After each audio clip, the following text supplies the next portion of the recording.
Pessoal, boa sexta-feira. Bom, no vídeo de hoje nós vamos falar sobre dois crimes. A gente vai fazer um comparativo entre eles: o crime de abandono de incapaz e o crime de abandono de recém-nascido. São dois crimes que estão lá naquela parte dos crimes contra a pessoa, no capítulo 3, crimes de perigo, crimes de periclitação da vida e da saúde. E é impossível pensar em abandono de incapaz sem lembrar daquela tragédia, daquele caso trágico que aconteceu aí no meio da pandemia, o caso do menino Miguel e da Sari Corte Real, que foi inclusive condenada agora recentemente, em 2022, a pena de 8 anos e 6 meses de reclusão pelo crime de abandono de incapaz com resultado morte. Ó, só para você se lembrar um pouquinho do caso, é o caso daquela situação da Mirtes, que era empregada doméstica na casa dessa família. A Mirtes, ela vai ao trabalho em 2020, no meio aí da pandemia, né? Tava complicado, enfim, alguns funcionários domésticos estavam tendo que trabalhar, outros não, mas a Mirtes estava trabalhando, só que a creche do filho dela estava fechada por conta da pandemia. Então ela levou o filho ao trabalho, o Miguel, de 5 anos de idade. Num determinado momento, na parte da tarde, ela teve que passear com os cachorros da família na parte de baixo do prédio e deixou, portanto, o filho dela aos cuidados da patroa, que era a Sari Corte Real. E aí, enfim, há divergências sobre o que aconteceu, mas algumas coisas ficaram esclarecidas, são sabidas. Aparentemente o menino ficou intranquilo, queria ficar com a mãe, natural, e aí ele entra no elevador e a Sari deixa ele entrar no elevador sozinho. Ele vai até o 9º andar e no 9º andar ele escala uma grade e de lá ele cai e vem a falecer. Para você se lembrar um pouquinho da situação, olha só, dá uma olhadinha como é que foi mesmo e como é que foi a condenação dela e exatamente no que constitui isso, que é importante, que eu quero que você tenha atenção, no que constitui essa história do abandono, né? O que é o abandonar uma pessoa incapaz. Eu acho que essa imagem, ela dá uma ideia bem clara sobre o que é isso. Então, olha só.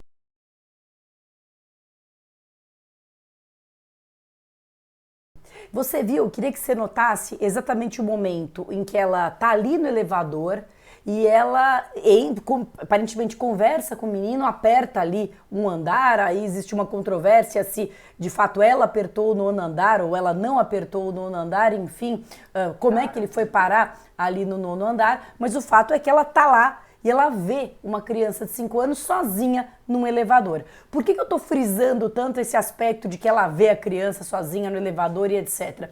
Porque esse crime que nós vamos estudar é um crime curioso, é um crime doloso, ou seja, existe consciência e vontade de abandonar, existe a percepção de que aquela pessoa é incapaz de se defender dos riscos do abandono e se está abandonando. Ou seja, seria diferente se ela simplesmente, a Sari, tivesse se distraído e o menino tivesse entrado no elevador. Ali ficava bem claro que ela sabia que tinha uma criança que estava aos cuidados dela naquele momento, uma criança de 5 anos entrando num elevador. Ela não faz nada para tirar a criança dali, muito pelo contrário, ela aparentemente aperta um andar até alto e deixa que a porta se feche. E eu acho que essa figura, né, essa imagem deixa bem claro o que é o tal do crime de abandono de incapaz. Então agora, isto posto, vamos estudar tecnicamente o que é esse crime e quais os seus elementos. Bora lá! Então é o seguinte, nós vamos estudar dois crimes, como eu disse, ao mesmo tempo não, né? Sucessivamente, o abandono de incapaz e o abandono de recém-nascido. E o abandono de incapaz é o seguinte, ele tem a seguinte configuração típica: abandonar pessoa que está sob seu cuidado. Então, primeira coisa, o Miguel estava sob o cuidado da Sari? Sim. Aqui, ainda que transitoriamente, naquele momento, não é preciso que o cuidador desse caso tenha a guarda, né? Não é preciso que haja uma relação legal, é uma relação fática. Naquele momento, a mãe desceu, até para prestar o serviço ali, para levar os cachorros para passear, e avisou que ia deixar o menino lá em cima e, portanto, a única pessoa adulta, a Sari, parece que estava com a manicure ali fazendo a unha, mas ela assumiu para si a responsabilidade de ficar com a criança. Então, abandonar pessoa que está sob seu cuidado, guarda, vigilância ou autoridade e, por qualquer motivo, incapaz de defender-se dos riscos do abandono, que era o caso de uma criança de 5 anos. Esse abandonar não precisa ser um abandonar para sempre, eu vou abandonar no meio de uma estrada. Esse abandonar quer dizer deixar desassistida, mesmo que transitoriamente. Vou dar um exemplo em que muitas mães já fizeram, mas não devem, muitos pais também. Aquela história de deixar, sei lá, o filho no carro enquanto vai ali até o supermercado, até a farmácia. Aquilo caracteriza abandono de incapaz. Se está deixando sem assistência, ainda que de forma transitória, mas, enfim, por um tempo, numa situação juridicamente relevante que coloque em perigo, né, um crime de perigo, que coloque em perigo aquele incapaz, então deixar sem assistência uma pessoa que esteja sob sua guarda, sob vigilância, autoridade e que por qualquer motivo é incapaz de defender-se dos riscos do abandono, seja porque é uma criança, seja porque é uma pessoa que está muito doente, seja porque é uma pessoa que é inválida, seja porque é uma pessoa muito idosa, enfim. A pena é uma pena de detenção de 6 a 3 anos, mas você viu que a Sari pegou uma pena de 8 anos e 6 meses. E por que ela pegou essa pena de 8 anos e 6 meses? Pela seguinte razão: se do abandono resulta lesão corporal de natureza grave, a pena é de 1 a 5, e se resulta morte, a pena é de 4 a 12 anos. Ela pegou uma pena de 8 anos e 6 meses, né? Vai recorrer, deve ter recorrido já, mas na primeira instância pegou uma pena de 4 anos de 8 anos e 6 meses. Eu me recordo que logo que esse crime foi praticado, logo que isso foi ventilado, pensou-se em como é que se podia capturar essa conduta. E houve três hipóteses, né? Depois acabou sendo capturada, a meu ver, corretamente, como abandono de incapaz com resultado morte. Mas num primeiro momento se cogitou de um homicídio culposo, né, que ela tinha dado causa à morte dele, ela enquanto garantidora, né, naquele momento ela era garante, ela enquanto garantidora teria se omitido culposamente e teria com isso causado ou não evitado a morte dele, homicídio culposo. Uma outra possibilidade seria puni-la por homicídio doloso, considerando que havia dolo eventual de matar, que ela simplesmente no momento em que aperta o 9º andar, uma criança de 5 anos procurando a mãe, está assumindo o risco no sentido de concordando tacitamente com a eventual ocorrência do resultado. No final das contas, não prevaleceu nem o homicídio culposo e nem o homicídio doloso. Prevaleceu justamente essa figura préter-dolosa. Lembra o que é o préter-dolo? Dolo no antecedente, culpa no consequente. Ou seja, eu tenho dolo na conduta, mas o resultado não era pretendido, né? O resultado era culposo. Prevaleceu essa figura do crime préter-doloso de abandono de incapaz com resultado morte, que me parece a mais adequada. Se você pensar em termos de pena, o abandono de incapaz com resultado morte, ele está mesmo a meio do caminho entre o homicídio culposo e o homicídio doloso. O homicídio culposo tem uma pena de 1 a 3 anos, o homicídio doloso tem uma pena de 12 a 30 e o abandono de incapaz com resultado morte tem uma pena de 4 a 12. Fica no meio, justamente porque há uma conduta mais censurável, do que um mero homicídio culposo. Não é que ela simplesmente se distraiu, não percebeu, esqueceu. Ela dolosamente, e aí sim pode ser inclusive com dolo eventual, mas ela dolosamente o deixa abandonado no elevador. Dolosamente ela o deixa abandonado no elevador. Para mim, a imagem, ela acaba levando a isso, né? Não estou no caso, é apenas uma opinião de acordo com o que a mídia divulgou e as imagens, mas me parece que a imagem revela que ela viu a criança e que ela percebeu que a criança estava entrando no elevador e que resolveu a deixar desassistida, né? Eu acho que seria diferente se ela tivesse simplesmente esquecido ou se a criança, na hora que ela tentou pegar, tivesse escapado. A gente sabe, né, que criança muitas vezes é difícil de conter, mas não foi isso aparentemente. Ela deixou a porta se fechar e, né, não ligou para isso. Então, me parece, pelas imagens, que é possível sim se falar num dolo em relação ao abandono. Agora, dizer que a morte é dolosa, aí me parece um certo exagero. Claro que o assistente da acusação aí vai defender essa posição, enfim, é absolutamente defensável e respeitável, mas me parece que dizer que ela concordou tacitamente com o resultado morte, né, é um pouco demais. Não sei até que ponto era previsível que havia um lugar ali extremamente perigoso e que podia ser escalado. Acho que é um salto muito grande. Então, pessoalmente, acho que é um bom exemplo esse caso, por isso que eu resolvi trazer esse caso concreto, é um bom exemplo dessa figura que é um crime préter doloso, o abandono de incapaz com resultado morte. Ou seja, o abandono, ele se consumaria, ele se configuraria mesmo que não houvesse resultado nenhum. Ou melhor, mesmo que não houvesse nenhum resultado de dano. O resultado perigo já é suficiente para consumar esse crime. Então, se há o abandono e se ele gera uma situação de perigo, digamos que o menino tivesse ido até o 9º andar e voltado, já estaria configurado o abandono de incapaz, né? Já estaria configurado, ele se configura com uma situação de abandono, com uma situação de perigo. Veja, se você deixa ali né, uma criança um segundo né, olhando para ela sem nenhum tipo de risco, aí não, né? Não sejamos extremistas. Mas no caso de deixar uma criança entrar no elevador, a porta se fechar, ela passear no elevador ali, a meu ver, pode sim ser caracterizada a situação de abandono, mesmo que não houvesse resultado nenhum. Havendo resultado lesão leve, por exemplo, uma lesão leve ficaria absorvida. Você veja que ele só qualifica quando tem lesão grave. Então, havendo uma lesão que não seja grave, estaria absorvida. Havendo uma lesão grave ou morte, qualifica. Tá certo? Muito bem. Esse crime de abandono de incapaz, ele tem ainda, deixa eu voltar a ele, causas de aumento de pena. Além das qualificadoras, lembra a diferença, né, entre qualificadora e majorante. A qualificadora muda a pena em abstrato, a majorante é um percentual que incide sobre a pena simples ou qualificada. Existem 3 causas de aumento de pena. Se o abandono acontece no local ermo, ou seja, no local sem ninguém, no local absolutamente isolado, porque se entende que nesses 3 casos o perigo é maior, o risco é maior. Se o agente ascendente, descendente, cônjuge, irmão, tutor ou curador da vítima, né, aqui não seria o caso, ou se a vítima é maior de 60 anos, também não seria o caso. Então existem essas majorantes do crime de abandono de incapaz. Muito bem, sempre lembrando que a intenção do abandono de incapaz não pode ser matar. Digamos que uma mãe abandone um filho num lugar ermo para morrer, bem, aí é homicídio consumado ou tentado, né? O dolo é de matar, aqui o dolo é de abandonar.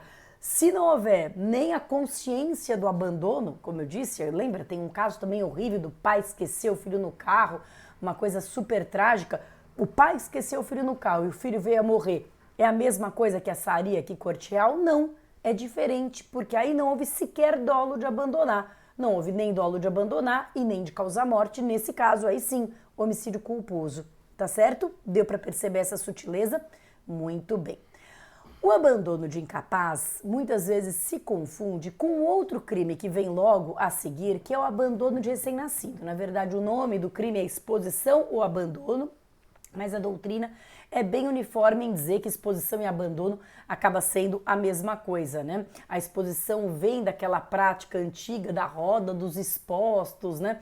Enfim, em que se deixava ali a criança indesejada, né? Num local religioso e etc. Mas tanto faz exposição ou abandono. E o curioso é que o abandono de recém-nascido, ele é um crime mais leve que o abandono de incapaz. Mais leve, então você fala, nossa, de todos os incapazes que eu posso pensar, o recém-nascido talvez seja o mais frágil.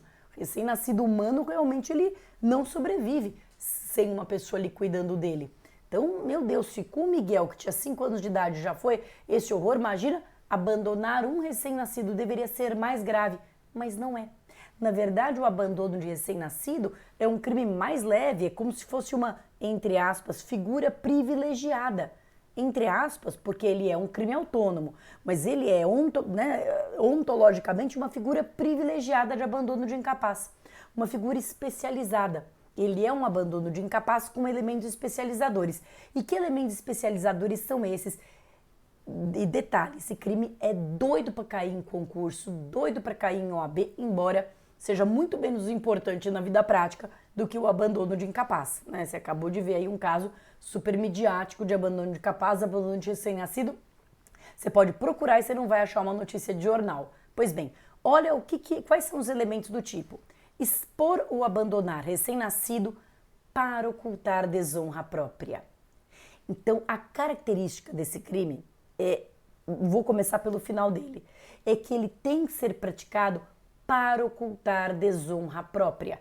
E essa desonra própria, agora vamos deixar de eufemismos e vamos falar papo reto aqui, cola na grade. Esse ocultar desonra própria é ocultar a sua própria desonra sexual, ou seja, ocultar que transou. E essa é a ideia do ocultar desonra própria. Porque lá na década de 40, quando foi criada toda essa parte especial, e a geral também, mas a geral já foi substituída em 84,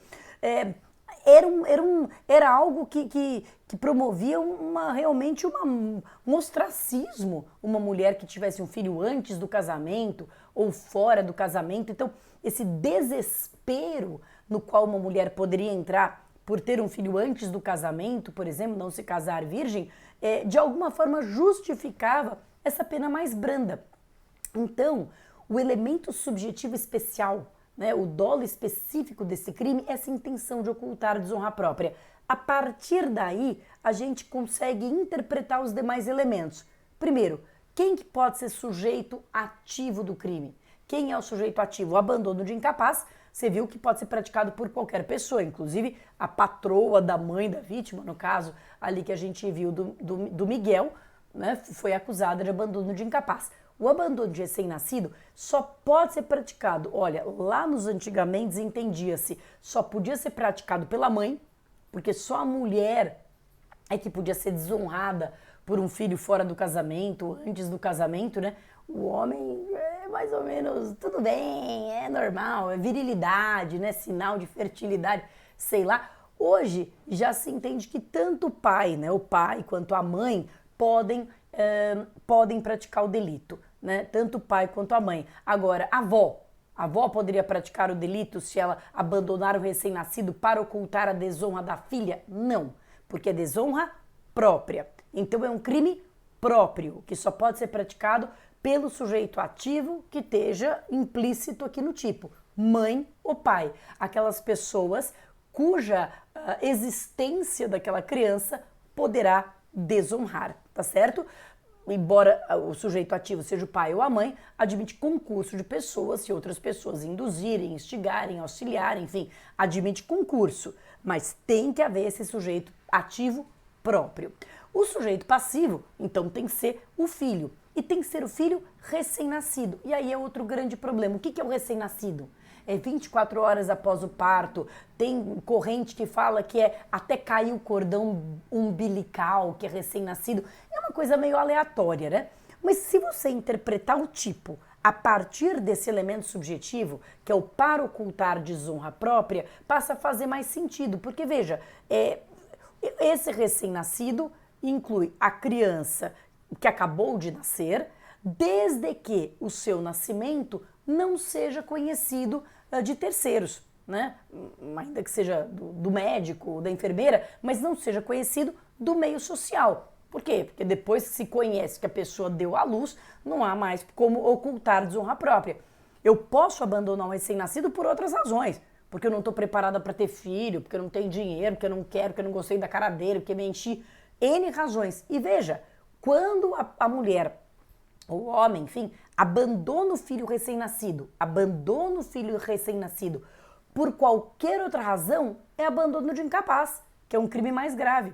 Então não é que o abandono de incapaz não pode se referir a recém-nascido. Ele pode. O abandono de recém-nascido é que tem dois elementos especializadores. O elemento recém-nascido, que já condiciona, né, o sujeito passivo. O outro, o elemento para ocultar desonra própria, que condiciona a motivação especial e também quem pode ser sujeito ativo do crime. A pena é de detenção de 6 meses a 2 anos, mas eu tenho que demonstrar essa motivação. Lembrando que tanto quanto o crime de abandono de incapaz, o dolo aqui é de perigo. Eu tenho que abandonar com consciência de abandonar. Esse abandono, geralmente, neste caso, é um abandono permanente, não é um abandono transitório, porque a intenção é ocultar que aquela criança nasceu, mas o fato é que a intenção tem que ser uma intenção só de abandonar. Se eu abandono para deixar para morrer, se eu abandono para morrer, o crime não é mais de abandono, nem de incapaz e de nem recém-nascido. O crime é de homicídio doloso, tentado ou consumado, tá certo? Agora, embora a intenção não fosse causar a morte, imagina que a mãe desesperada teve um filho antes do casamento, o pai é muito rígido e ela vai lá e abandona com a esperança de que alguém recolha essa criança e ninguém recolhe e ela acaba morrendo. Nesse caso, vai haver o abandono de recém-nascido com o resultado morte. Ó, se resulta lesão corporal de natureza grave de 1 a 3 anos, se resulta morte de 2 a 6. Ainda assim é bem menor do que o abandono de incapaz com resultado morte, né? Mas de toda forma é uma espécie qualificada de abandono de recém-nascido. Tá certo?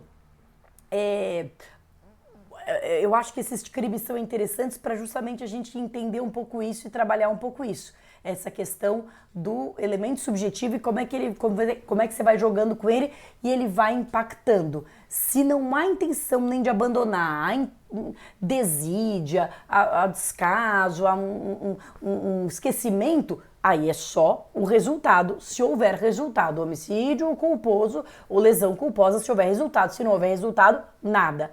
Se eu tenho dolo de abandonar, mas não de causar o resultado, o crime é de abandono qualificado, abandono de incapaz ou abandono de recém-nascido. E se a intenção é provocar o resultado através do meio abandono, aí o crime é de homicídio doloso, né, usando esse meio, né, do abandono de recém-nascido ou do abandono de incapaz.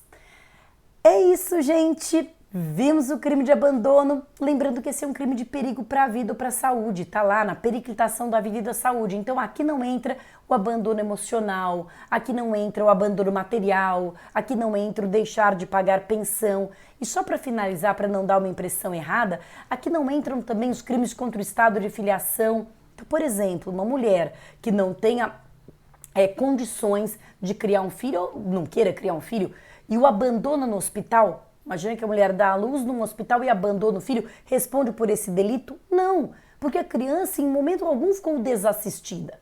A questão aqui, lembra do menino Miguel dentro daquele elevador, uma cena assim de realmente partir o coração, né? A questão é um abandono físico, é um abandono concreto que deixa a pessoa desassistida e deixa a pessoa em perigo. Né? Se eu abandono um bebê, né, na casa de alguém e fico ali observando quando ele será recolhido, isso também é pergunta de concurso clássica, não caracteriza o crime de abandono, porque em nenhum momento aquela criança, aquele recém-nascido, que seja, esteve desassistido, esteve verdadeiramente em perigo. Então, não é uma questão aqui moral do abandonar, não é isso, não é uma questão é um crime de perigo, de periclitação da vida ou da saúde. É isso. Até sexta-feira que vem.